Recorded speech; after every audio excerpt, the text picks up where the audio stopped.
आज इंसाफ news online के programme में सियासतदान नहीं है या समाजी वर्कर नहीं है, बल्कि बिहार पटना से लेकर सीमांचल तक न्यूज़ कवर करने वाली दो खातून सहाफ़ी हैं।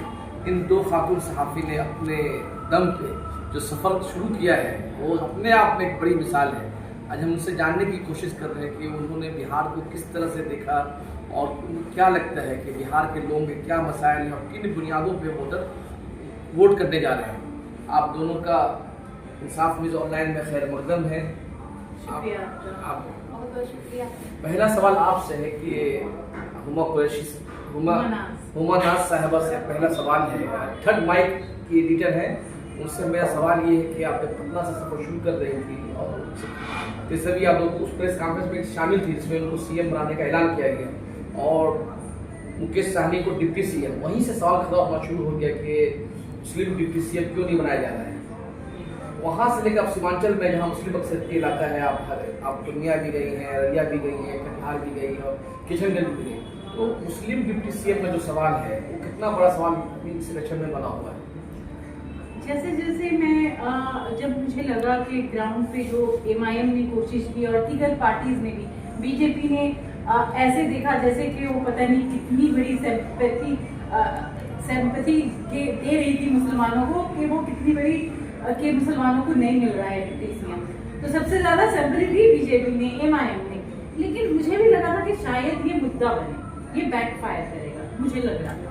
और जब मैं ग्राउंड पर पहुंची तो ये मुद्दा मुझे बिल्कुल डाइल्यूट होता हुआ नजर आया, क्योंकि जब मैं लोगों से मिली, जो जब ग्राउंड पर मिली और फिर मैंने जो अपने साथियों से भी बात की, लगातार बात की, तो उनका साफ कहना था, एक तो तुरंत कृष्णा अग्रवाल जी का और तेजस्वी जी का आ गया था बयान कि डिप्टी सीएम बाद में बनेंगे आफ्टर इलेक्शन।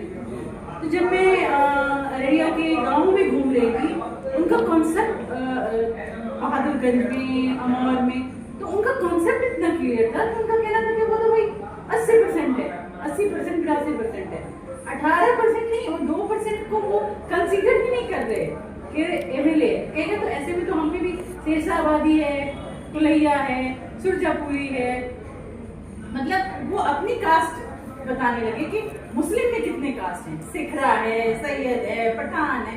तो अगर आप देखेंगे तो वो तो सिर्फ 18% है और सीमांचल में सिर्फ 30% है। तो अगर हम इसको पूरा देखें, बड़े परफेक्ट में, बड़े सिनेरियो में देखें, तो ये लगता है कि ये जो जनता है वो इस चीज को समझ रही है कि मतलब डिप्टी सीएम बनाएगी महागठबंधन बाद में और कास्ट मुसलमान में भी मैंने ये देखा। सीमांचल में मैंने ये महसूस किया कि जो कास्ट को लेके शेरशाहबादी, सुरजापुरी, कुलैया, सेखरा, ये सारे लोग अपनी बताते हैं कि हम इतने परसेंट है, फिर तो हम 0 पॉइंट पे भी नहीं आएंगे अगर हम मुकेश सहनी की तरह अपनी जाति 2% पे देखते हैं। आपसे मेरा सवाल है पूजा साहिबा से, ये रेड चिल्ली की एडिटर है, इनसे मेरा ये भी दिल्ली से आई हैं और बहुत मशहूर जर्नलिस्ट हैं और इनके वीडियो बहुत वायरल होते हैं और एक सेकुलर माइंड जर्नलिस्ट हैं। आपसे मेरा सवाल ये है कि आप लोग पटना से यहाँ चली हैं, तो बिहार की जनता जो वोट दे रही है उनका क्या मुद्दा है, क्या इश्यूज हैं? इश्यूज तो देखिए, अगर बात करें तो इश्यूज तो बहुत सारे हैं, क्योंकि जिस तरीके से नीतीश जी बोल रहे हैं, अपने मंच से बोल रहे हैं कि जंगल राज हमने खत्म किया है, तो वैसा देखने को तो नहीं मिल रहा है। अभी यही चुनाव टाइम है और चुनाव टाइम पे ही 2 हत्याएं हमने सुनी नहीं यहाँ पर, अनंत सिंह जैसे जो घूम रहे हैं खुलेआम। तो अब जंगल राज तो अभी भी है, जंगल राज तो खत्म नहीं हुआ है। ये एक जो वर्ड उन्होंने यूज़ किया है कि जंगल राज, इस चीज़ पे अगर वो चाह रहे हैं कि वोट मिल जाएगा तो ऐसा तो हो नहीं सकता है, क्योंकि 20 साल बहुत होते हैं किसी भी सीएम के लिए, उनको देखने के लिए, उनकी चीज़ों को देखने के लिए कि वो कितना काम कर रहे हैं। और बोला जाता है कि उन्होंने विकास किया है। विकास के नाम पर जब मैं सारे क्षेत्रों में जा रही थी, जैसे किशनगंज हो गया, कटिहार हो गया और ये ठाकुरगंज से पहले जो पड़ता है बहादुरगंज, तो उधर भी हम गए। कस्बा जैसे ऐसे इलाके बिल्कुल बीहड़ पड़े हुए हैं और यहाँ पर शाम 5 बजते ही अंधेरा हो जाता है। सबसे ज़्यादा समस्या जो मैंने देखी वो तो यहाँ बिजली की है, जो पहुँचानी चाहिए थी। ये आज के टाइम तक भी अगर बिजली नहीं पहुँची तो हम किस टाइम में जी रहे हैं, ये सबसे बड़ी समस्या है कि लोगों के पास आज बिजली नहीं पहुँची है। सड़कों की अगर बात करें, ये कह रहे हैं कि हमने सड़कें बना दी हैं, बहुत ऐसे प्यारी जैसी सड़कें हैं, चिकनी बिल्कुल सड़कें हैं, विकास हो गया है। तो आप हाईवे बना देते हैं, उस पर सड़कें बना देते हैं अच्छी, तो वो विकास नहीं है। अगर आपने लोगों के क्षेत्र में जा कर के वहाँ पर उनके लिए सुविधा नहीं प्रदान कर पाए हैं तो आपने कोई विकास नहीं किया।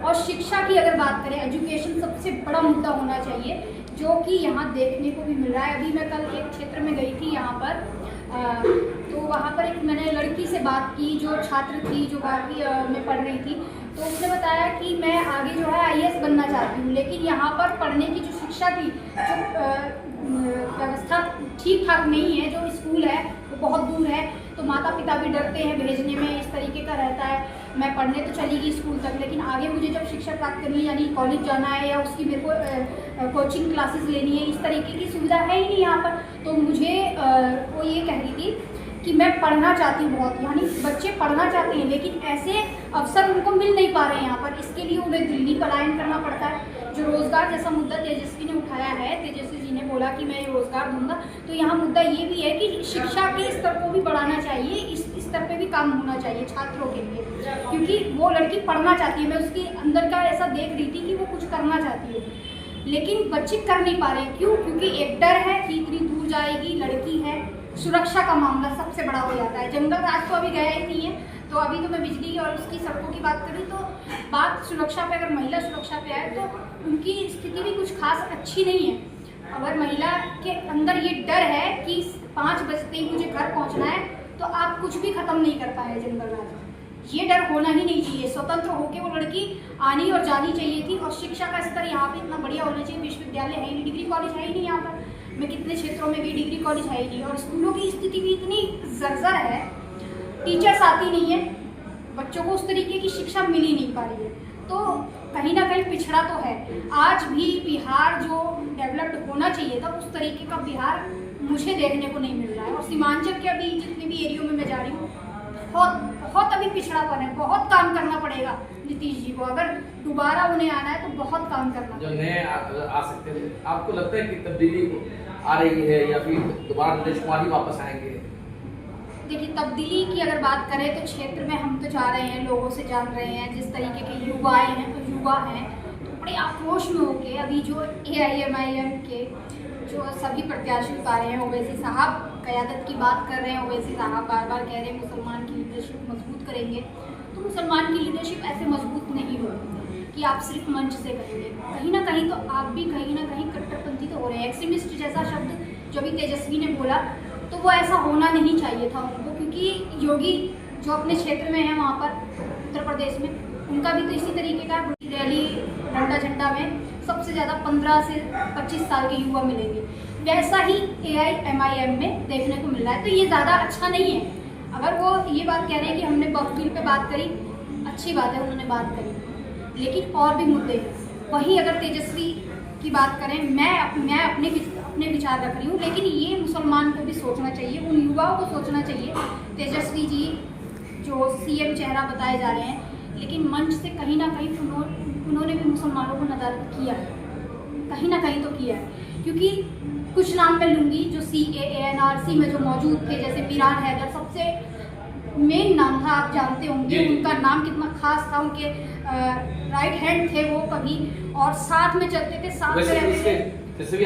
जी, तेजस्वी के साथ बिल्कुल बने रहते थे। और जिस तरीके से कोरोना का टाइम था, उसमें ऑक्सीजन प्रोवाइड कर रहे थे, दिल्ली से बिहार, बिहार से दिल्ली, इस तरीके का उन्होंने काम किया। आज वो 5 सालों से जेल में, लेकिन मंच से उनका नाम नहीं लिया जाए। टिकट के लिए भी एक ऐलान नहीं किया जाता है कि इस तरीके का टिकट मिल जाएगा, या फिर शर्जील इमाम के लिए भी जो है वो भी 5 सालों से। ऐसे जो युवा जो मुसलमानों के लिए, जो ऐसे लोगों के लिए CAA NRC जैसे का हिस्सा बने, आज जेलों में सड़ रहे हैं, जबकि उनका भविष्य उज्जवल था। वो आज कुछ होने चाहिए थे।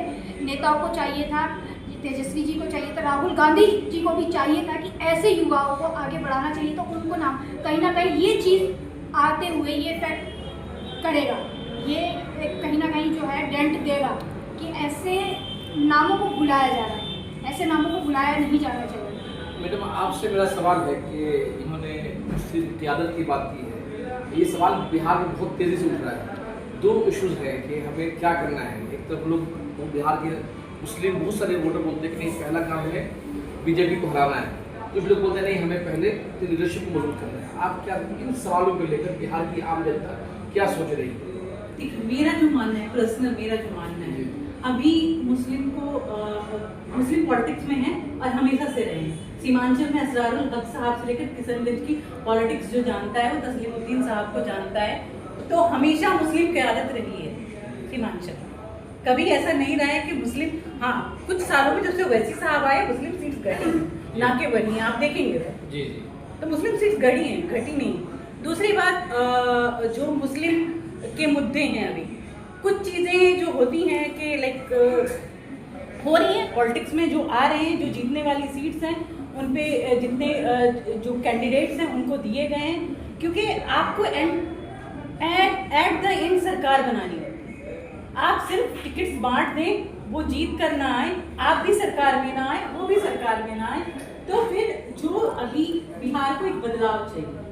और मेरे को लगता है कि ऐसा नहीं है कि जिनको टिकट चाहिए था उनको टिकट मिला है, और वो कितना जीतते हैं वो उन पर निर्भर करता है कि क्या चेंजेस आते हैं हमारे समाज में।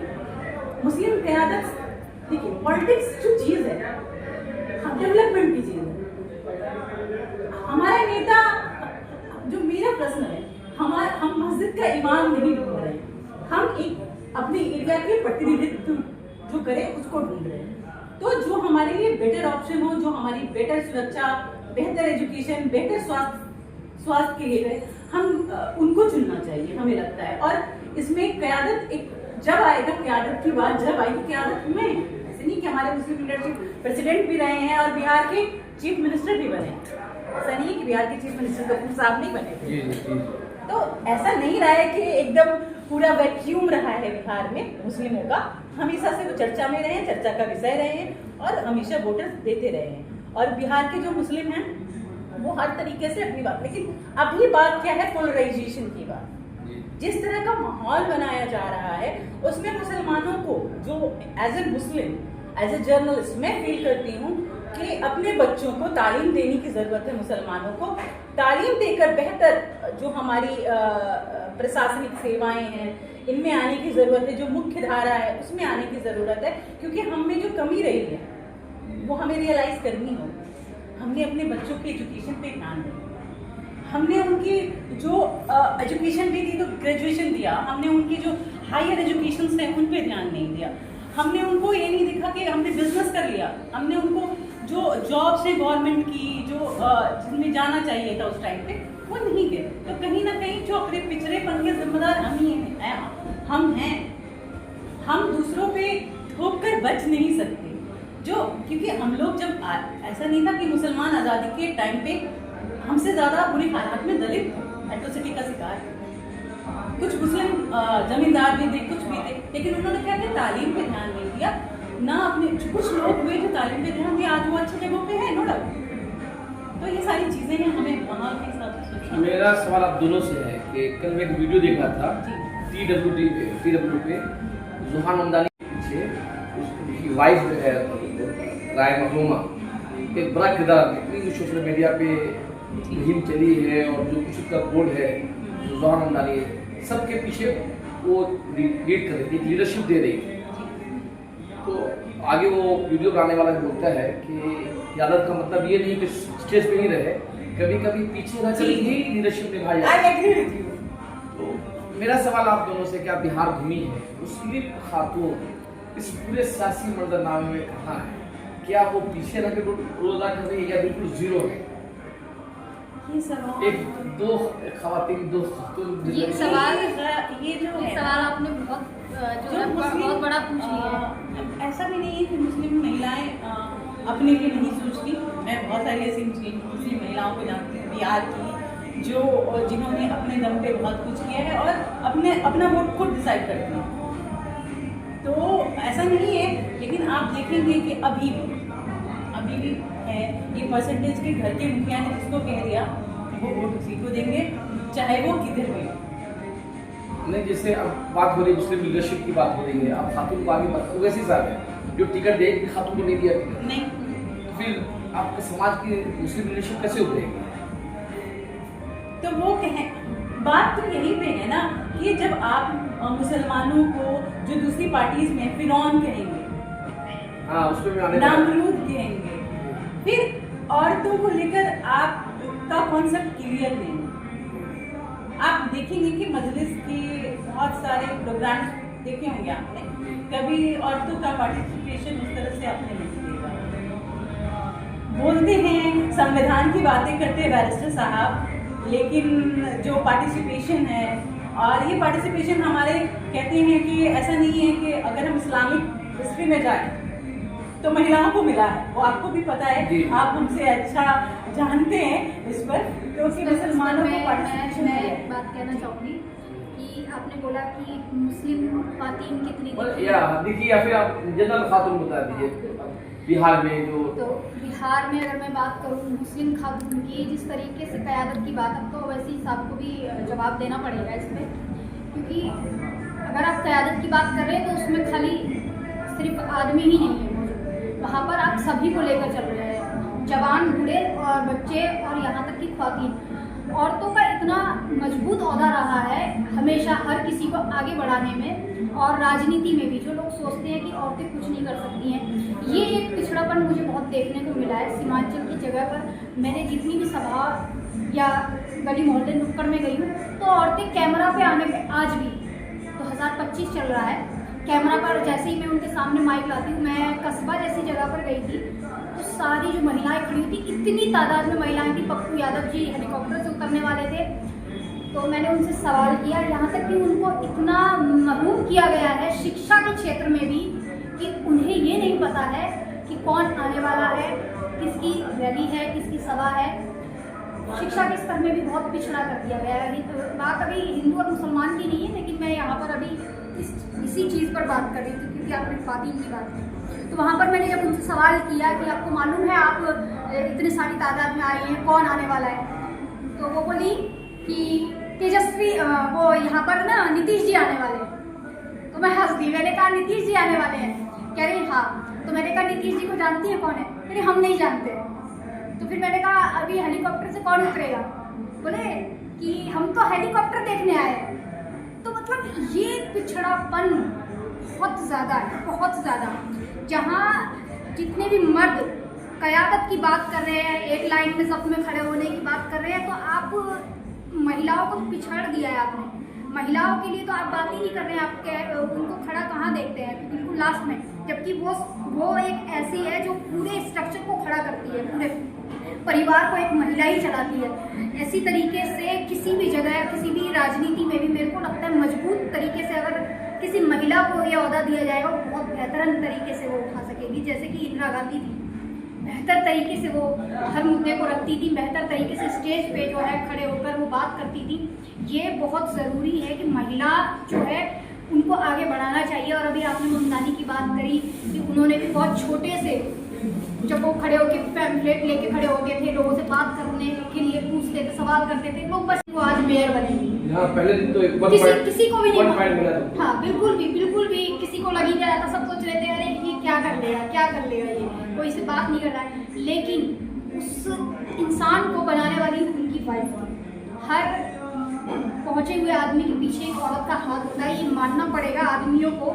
ये मैं टारगेट करके बोल रही हूँ, आदमियों को मानना पड़ेगा, उस मर्द जात को मानना पड़ेगा कि औरतें बहुत ही ज़्यादा मर्द के कामयाबी में बहुत बड़ा हाथ रखती हैं। और मेरे को लगता है कि जैसी मंजलिस जैसी पार्टी है या और भी पार्टी है, मैं बता दूं जैसे कि आरजेडी है, इनको भी जो महिलाओं को टिकट देना चाहिए था, आगे बढ़ाना चाहिए था। क्योंकि कहीं पर भी मैं क्षेत्र में मैंने दिया है खवातीन को, वुमेन्स को सजा दिया है 24 है। हाँ दिया है, ये अच्छी बात है, लेकिन बचती हैं जो क्षेत्रों में जाकर के उन बिहड़ जो लेडीज है उनके लिए भी उस तरीके का एक ऐसा प्लेटफॉर्म तैयार करना चाहिए कि वो खुल के अपनी बात रख सकें। उनके दिलों में क्या है वो भी अपनी जो है भाई वोट दे सकती हैं। एक जरूरी नहीं कि घर का मुखिया जिसे वोट देगा वो उसे ही वोट देगी। ये चीज़ उनके दिमागों में होनी चाहिए कि भाई मैं भी किसी को पसंद कर सकती हूँ, किसी की राजनीति मुझे भी अच्छी लग सकती है, कोई मेरे को भी जो है नेता पसंद आ सकता है, मैं उसको वोट करूँगी। तो ये जो आज भी पिछड़ापन है ना, ये बहुत ज़्यादा है। बहुत बहुत शुक्रिया आपका।